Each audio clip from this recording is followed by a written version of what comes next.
আকাশের অবস্থাটা তো ভালো ঠেকছে না হালদার। আজ 12 দিন হতে চললো, কেমন কালো হয়ে রয়েছে। মেঘ নড়ছে না, বাতাস বইছে না। বলি হলোটা কি বলো তো? আরে হবে আবার কি খুড়ো, ঘোর কলি, জগৎ জাহান্নামে গেছে। চারপাশে কি চলছে দেখছো না? আকাশের আর কি দোষ? ওসব কলিটলি কিছু না, এ হলো পরিবেশ দূষণের ফল। সবাই মিলে যে হারে দূষণ ছড়াচ্ছে তাতেই এসব ঘটছে। পৃথিবী ধ্বংস হতে আর বেশি দিন বাকি নেই। আমার কিন্তু মনে হচ্ছে এ নিশ্চয়ই ওই কুতুবপুরের কোনো কারসাজি, নিশ্চয়ই ওই বেটাদের হাত আছে এর পেছনে। আমি কালকে ওদিকে গেছিলাম একবার পটো মিস্ত্রির খোঁজে, গিয়ে দেখি কিনা সেখানে মেঘের ছিটে ফোঁটা নেই, একেবারে ঝকঝকে তকতকে আকাশ। তখনই আমার সন্দেহ হয় এ নিশ্চয়ই ওদের কোনো শয়তানি, বেটারা মহা শয়তান। হ্যাঁ হ্যাঁ, সে যাই হোক, এখন আমাদের তো একটা কিছু উপায় খুঁজে বার করতে হবে নাকি? এমন করে চুপ করে আকাশের দিকে তাকিয়ে বসে থাকলে তো আর চলবে না। বেশ, তবে একটা মিটিং ডাকলি হয়। সবাই আসুক, বলুক কার কি মনে হচ্ছে, কি করা যায়। সবাই মিলে ভাবলে যদি একটা কিছু সুরাহা হয়। মিটিং ডাকলি কি আর সব সমস্যার সমাধান হয় না? কখনো হয়েছে? হ্যাঁ, এর জন্য অনেক কাঠখড় পোড়াতে হবে মনে হচ্ছে। সে কাঠখড় পোড়াতে হয় হোক, কিন্তু এর একটা বিহিত হওয়া চাই। জানা দরকার এর পেছনে কার বা কাদের হাত রয়েছে। এমন হেনস্থা তো আর বসে বসে সহ্য করা যায় না। বেশ বেশ, তবে একটা মিটিংই ডাকো না হয়। আসুক 5 জন, কে কি বলছে শোনা যাক। সমস্যাটা যখন সারা গাঁয়েরই, তখন বলুক সকলে মিলে কি উপায় করা যায়। আমি বলি কি মিটিং ডাকা হোক, কিন্তু খবরটা যেন 5 কান না হয় সেটাও খেয়াল রাখতে হবে। আমরা কি ভাবছি কি করছি এসব যেন ওই বেটারা কেউ জানতে না পারে। হ্যাঁ ভাই সব, কথাটা হলো আজ 15 দিন হয়ে গেল আমাদের গায়ের আকাশ মেঘে কালো হয়ে রয়েছে। কোনো হাওয়া বইছে না, মেঘেরও কোনো নড়াচড়া নেই। এর ফলে গরমও বাড়ছে, ফসলের ক্ষতি হচ্ছে, বাচ্চা বুড়ো সব অসুস্থ হয়ে পড়ছে, কাজকর্ম লাটে উঠছে। এখন এমনভাবে চলতে থাকলে গায়ের যা বিষয় সম্পত্তির ক্ষতি হবার তো হবেই, বরং পটাপট করে লোক মরাও কিছু বিচিত্র নয়। তাই আমাদের এখনই একটা কিছু উপায় খুঁজে বার করা উচিত, যাতে এই মাথার ওপর আটকে থাকা মেঘের পাল সরিয়ে ফেলবার কোনো একটা উপায় করা যায়। হ্যাঁ, আমার মতে সকলে মিলে এখনই বিষয়টা নিয়ে একটা পিটিশন লিখে নিয়ে গিয়ে আমাদের বিডিও সাহেবকে জানানো উচিত। তিনি যদি একবার দয়া করে আমাদের গ্রামে এসে ব্যাপারটা খতিয়ে দেখে এর একটা কোনো বিহিত করেন তো কিছু হয় আর কি। আরে রাখো তোমার ভিডিও, বলি ভিডিও এসে করবেটা কি? তোমার কি মনে হয় তিনি সিঁড়িতে চেপে আকাশে উঠে মেঘেদেরকে এক ধমক লাগাবেন আর অমনি মেঘগুলো সব সুরসুর করে লেজ গুটিয়ে পালাবে? আরে না না, ওসব ভিডিও টিডিও এসে কিচ্ছু করতে পারবে না, ওদের কম্ম নয় এসব। যা করবার তা আমাদেরই করতে হবে। এসব হলো ঘোর পাপের ফল। ধম্মকম্ম চুলোয় গেছে বলেই এটা হলো। এর একটাই উপায়, গায়ে একটা কীর্তন বসানো হোক। শান্তিপুরের উত্তম কীর্তনিয়াকে একটা খবর দাও, ঠাকুরের নাম করলেই একমাত্র এ মেঘ কাটতে পারে। এটা ধম্মের কথা নয় দাদা, এটা বিজ্ঞানের যুগ। হ্যাঁ, আমাদের বুঝতে হবে মেঘ কি আর কিভাবে এটা তৈরি হয়, আর কেনই বা সে দিনের পর দিন একই জায়গায় ঝুলে থাকে, বুঝলে? তাই প্রথমেই আমাদেরকে জানতে হবে যে এরকম কেন হয়। ঠিক আছে? কিছুই আর আমাদের জানতে বাকি নেই মশাই। আমরা কেউ ঘাসে মুখ দিয়ে চলি না। হ্যাঁ, কই পাশের পঞ্চায়েত কুতুবপুরের মাথায় তো কোনো মেঘ নেই। কই পিয়াশাল, কালসাগিরি, বেতাই, নবীপুর কোথাও তো কোনো মেঘ জমে নাই। তবে ঠিক আমাদের গায়ের মাথায় এমন মেঘ জড়ো হয়ে রয়েছে কেন বাপু? কারণ এ হলো ষড়যন্ত্র। কে বা কারা এই ষড়যন্ত্রের পেছনে রয়েছে সেটাই আমাদের খুঁজে বের করতে হবে। দরকার পড়লে আমাদের কোর্টে মামলা করতে হবে, বুঝলে? থাক থাক, আর কোর্ট কাছারি করে মারামারি করে লাভ নেই। আমাদের ঠান্ডা মাথায় এর একটা কোনো উপায় খুঁজে বার করতে হবে, যাতে মাথার ওপরের এই কালো মেঘটা সরে যায়। হ্যাঁ, বাতাসি কাকি এই মেঘ সরাতে পারে। কে কে বললো কথাটা? হ্যালো, তা তুমি কি জানো না বাতাসি কাকিকে আমরা এক ঘরে করে দিয়েছি? তাকে দিয়ে কিছু করানোর কথা তুমি ভাবলে কি করে? দাঁড়াও দাঁড়াও হারাধন, কথাটা ফেলু মন্দ বলেনি। যদ্দূর শুনেছি কাকির নাকি এমন অনেক রকমেরই গুণ আছে। আমি নিজেও একবার দেখেছি ছোটবেলায়, আমাদের গায়ে একবার খরা হয়েছিল, তখন এই বাতাসি কাকি কিন্তু কিসব মন্তর টন্তর পরে বৃষ্টি নামিয়েছিল। হ্যাঁ, এটা বাতাসি কাকি যে অপদেবতা তাড়াতে পারে, বৃষ্টি নামাতে পারে, ঝড় থামাতে পারে, এ আমরা নিজেরাই দেখেছি। সকলেই একথা জানে। এ ব্যাপারে কাকির 5 গায়ে নাম আছে। এখনো লোকে বিপদে পড়লে কাকিকে ডেকে নিয়ে যায়।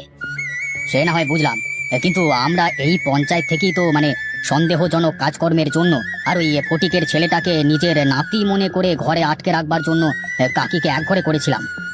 সে আর মুশকিল কি? এখন আমরাই ফের সেসব ভুলে গিয়ে কাকিকে গায়ে ডেকে আনতে পারি। বিশেষ করে গায়ের যখন এত বড় বিপদ, তখন তাকে আমাদের ডেকে আনা উচিত বলেই তো মনে হয়। যতই হোক কাকি তো এ গায়েরই লোক। তাছাড়া সত্যি বলতে কি, কাকি যে খারাপ কিছু কখনো করেছে তাও তো কিছু প্রমাণ হয়নি, তাই না? কিন্তু কাকি যা বদমেজাজি, কে যাবে তাকে ডাকতে? আর ডাকলি কি কাকি আসবে? বেশ, বিষয়টা যখন গ্রামের ওপর ঝুলে থাকা বিপদ কাটানোর ব্যাপার, তখন আমি না হয় যাব কাকির কাছে, দেখবো বুঝিয়ে শুনিয়ে কাকিকে রাজি করানো যায় কিনা। কাকিমা, ও কাকিমা, এই দেখো তোমার সঙ্গে দেখা করতে কে এসেছে। কে রে? জটাই নাকি? সঙ্গে কে ওটা? লখাই যে। ওরে বাবা, জাদু যে আমার বড় হয়ে গেছে।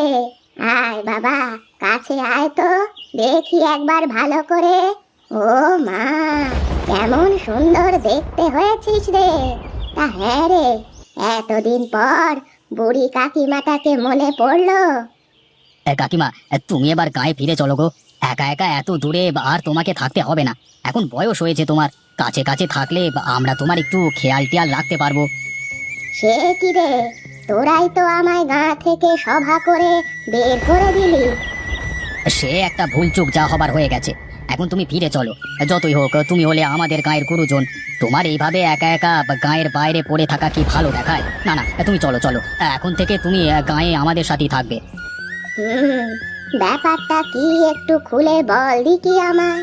মনে হচ্ছে তোরা কোনো বিপদে পড়েছিস, নইলে আর এ বুড়িকে তোদের কি প্রয়োজন? সত্যি কথাটা যদি বলিস তো ভেবে দেখতে পারি গায়ে আমি আবার ফেরত যাব কি যাব না। ঠিকই ধরেছো কাকিমা, গায়ের খুব বিপদ বুঝলে। আজকে 20 দিন হতে চললো, গায়ের উপর তাল তাল কালো মেঘ জমে রয়েছে, কিচ্ছুতেই নড়ছে না। ফসলের ক্ষতি হচ্ছে, ঘরে ঘরে অসুখ বিসুখ। এখন তুমি যদি এই বিপদ থেকে আমাদেরকে উদ্ধার না করো তো কে করবে বলো দেখি? তাই তো বলি, হঠাৎ বুড়ি কাকির প্রতি তোদের এত দরদ হলো কোত্থেকে? গায়ের মাথায় মেঘ যে একটা জমে রয়েছে সে আমি কদিন ধরেই দেখছি, আর সেটা যে ভালো কথা নয় এটাও ঠিক বটে। আচ্ছা বেশ, আমি গায়ে যাব, তবে একটা শর্ত আছে। মেঘ আমি তাড়িয়ে দেব, কিন্তু যতক্ষণ না আমার কাজ শেষ হচ্ছে ততক্ষণ পর্যন্ত গায়ে সবাইকে আমার কথা মেনে চলতে হবে। আর মেঘ সরে গেলে আগে যেমন আমি গায়ের ছোট ছোট ছেলে মেয়েদের সাথে মেলামেশা করতুম, সেই রকম মেলামেশা করতে দিতে হবে। ওই ছোট ছোট ছেলে মেয়েরা হলো আমার প্রাণ, বুঝলি? ওদের ছেড়ে আমি এক দণ্ড থাকতে পারি নে। আচ্ছা কাকিমা, তাই হবে। এখন বলো গো, এই মেঘ তাড়ানোর জন্য আমাদের কি করতে হবে? তোদের কিছুই করতে হবে না, যা করার আমি তা করব। তোদের শুধু কটা জিনিস জোগাড় করে দিতে হবে, সেইটুকুরই ব্যবস্থা করে দিতে হবে। আর কয়েকজনকে শুধু একটু গায়ে গতরে খাটতে হবে। বেশ বেশ, তাই হবে তাই হবে। ঠিক আছে, আমি তবে কাল সকাল সকাল গায়ে যাব। সবাইকে গিয়ে বল গোলার মাঠে বড় বড় কয়েকটা উনুন খুঁড়তে, তারপর যা করার তা আমি করব। ও কমল, আলুগুলো 6 টুকরো করে কাট বাবা। আর দেখিস ঝোলের আলু যেমন হয় তেমন লম্বা লম্বা করে কাটবি। অসুখেন, কুমড়ো শাকের ডাঁটা আর কচি কচি পাতাগুলো নিবি, পাকা পাতাগুলো নিবি নে। পাতাগুলো ভালো করে ছিঁড়ে টুকরো করে নে। ডাঁটাগুলো এই আঙুলের সমান লম্বা করে কাট, আর খোসা ছাড়িয়ে নে। অগোপাল, ওলগুলো এবার 4 ছড়া তেঁতুল দিয়ে সেদ্ধ করে নাও। সেদ্ধ হয়ে গেলে জল ঝরিয়ে দিয়ে বাটা সর্ষে মাখিয়ে নিও ভালো করে। তারপর তেল চড়িয়ে আমায় বলো, আমি বাকিটা বলে দিচ্ছি। এসব কি হচ্ছে বলো তো? ভূতের বাপের শ্রাদ্ধ হচ্ছে। তাই তো মনে হচ্ছে। এত এত রান্না কার জন্য, কিসের জন্য, কিছুই তো বুঝছি না। হে, যাই বলো ভাই, শুনেছি কাকির রান্নার হাত কিন্তু দারুণ। কত রকমের নিরামিষ রান্না যে কাকি জানে তা দেখেই টের পাওয়া যাচ্ছে। আর কি সুন্দর গন্ধ ছড়াচ্ছে, এই গন্ধতে পেটে ছুঁচো দৌড়াতে লেগেছে গো। কি জানি বাপু, এত রান্না যে কার ভোগে লাগবে কে জানে। বাবারে বাবা। হ্যাঁ কমল, হয়েছে। এইবার একটু চিনি দিয়ে নামিয়ে নে। তারপর সেগুলো ঢাকা দিয়ে দেওয়া হয়। এবার বেশ কিছু আসন পেতে কাকিমা নিজে একখানা আসনে বসে কিছুক্ষণ চুপ করে থেকে তারপর বিড়বিড় করে জপ করা শুরু করে। কাকিমা জপ শুরু করতেই গুড়গুড় করে আকাশে মেঘ ডেকে ওঠে। অল্প অল্প করে ঝোড়ো হাওয়া বইতে শুরু করে। 1 ফোঁটা 2 ফোঁটা করে বৃষ্টির জল পড়তে শুরু করে। লোকজন এদিক ওদিক তাকায়। মেঘ আরো ঘন হয়ে আসে ও পাক খেতে থাকে। বিদ্যুৎ চমকায়, বৃষ্টি পড়তে শুরু করে গুড়ি গুড়ি, খুব জোরে হাওয়া বইতে শুরু করে। কাকিমা আসনে বসে চোখ বন্ধ করে জপ করতে থাকে। এরপর এমন হাওয়া বইতে থাকে যে ধুলোয় সব অন্ধকার হয়ে যায়। লোকজন কেউ কিছু দেখতে পায় না। কি হচ্ছে বলো তো পুরো? কাকিমা দেখছি আমাদের আরো বড় বিপদে ফেললো। তাই তো দেখছি হালদার, কাকিকে না ডাকলি মনে হয় ভালো ছিল। কি এবার খুশি তো? যা, এবারের মতো বিপদ কেটে গেছে। কাকিমা কি করে যে তুমি এসব করলে আমার ভাবতেই আশ্চর্য লাগছে। কি করে আবার? তোদের চোখের সামনেই তো করলুম। রান্না করে ভোগ দিলাম আকাশের দেবতাদের। তোদের কাকিমার হাতের রান্না খেতে কে না ভালোবাসে? সূর্য, চন্দ্র, মেঘ, বিদ্যুৎ, ঝড়, বৃষ্টি, এরা সবাই তাই কি রকম চেটে পুটে খেয়ে গেল, দেখলি না? ঝড় বৃষ্টি তো হলো দেখলাম, কিন্তু কেউ যে খেয়ে গেল তা তো দেখলাম না। দেখতে পেলি না? বেশ, এবার একবার থালার ওপরে ঢাকাগুলো সরিয়ে দেখ, তবেই বুঝবি। কাকিমা, এখন যে খাবারগুলো রাখা আছে সেগুলোর কি হবে? হ্যাঁ হ্যাঁ, ওগুলো এবার থালায় বেড়ে ফেল। ওগুলো খাবার জন্য ওরা এলো বলে। কারা কাকিমা? কারা আসবে ওগুলো খেতে?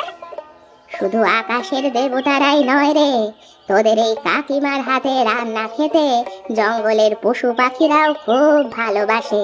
তারাই এবার আসবে ওগুলো খেতে। কি বলছো কাকিমা? পশু পাখি কোথা থেকে আসবে? ওই জঙ্গলে কি আর পশু পাখি কিছু আছে নাকি? ওই জঙ্গল থেকে শুধু নয়, তোর কাকিমার হাতের রান্না খেতে দূর দূর থেকে পশু পাখিরাও আসবে, বুঝলি? কি বিশ্বাস হচ্ছে না তো? বেশ, ওই দেখ তবে। কি এবার বিশ্বাস হলো তো? তোদের কাকিমার হাতের রান্না খেতে সবাই ভালোবাসে কিনা? কাকিমা সবাই তো খেলো, কই আমরা কিছু প্রসাদ পাবো না? এমন সুন্দর রান্না আমরা কি খেয়ে দেখবো না?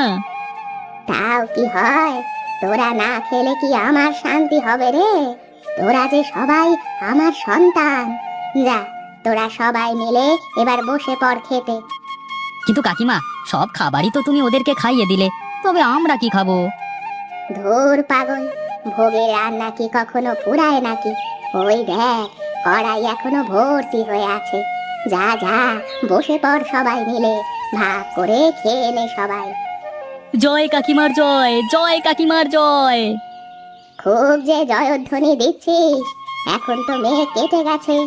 এবার খাওয়া হয়ে গেলেই তো আবার কাকিমাকে বলবি গা থেকে বেরিয়ে যেতে। না কাকিমা, আর বলবো না, আমাদের ভুল হয়ে গেছে, আমাদেরকে মাফ করে দাও। তুমি এখন থেকে আমাদের সাথেই থাকবে, কেমন? আচ্ছা বেশ, তাই হবে।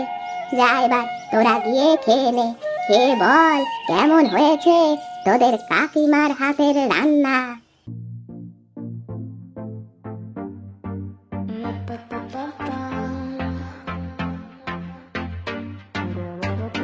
I was here to stay for you when you needed me. Drop me the pin, I'll come looking. I'm at the edge of the line, 'cause you're family. Do what you need, you can hold on to me.